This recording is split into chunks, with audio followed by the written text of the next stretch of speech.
घोटकी में शेख बरादरी जी ॿिनि धुरनि में कारें तकरार तां छिकताण पैदा थी थाणे अंदर ॿिन्ही धुरनि में झेड़ो थियो आहे। 9 ॼणा गिरफ़्तार किया विया आहिनि। थाणे ते केस दाख़िल कराइण जे लाइ पहुतल झेड़ींदड़ धुरनि में पुलिस जी मौजूदगी में ॿीहर झेड़ो थियो।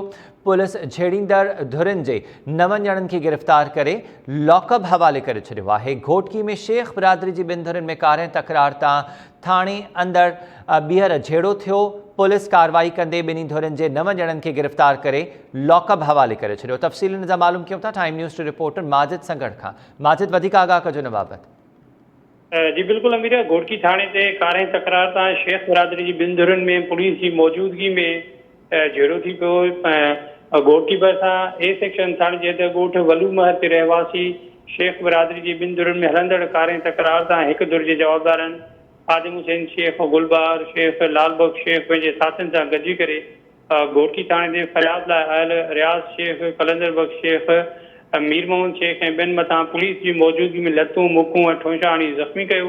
पुलिस झेड़ो कंदड़ ॿिन्ही धुरनि जे 9 ॼणनि खे गिरफ़्तार करे लॉकअप करे छॾियो आहे।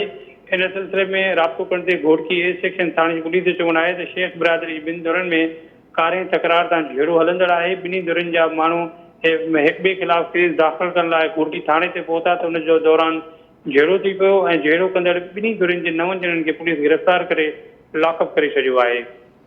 माजिद, तफ़सील ॾियण जे लाइ महिरबानी।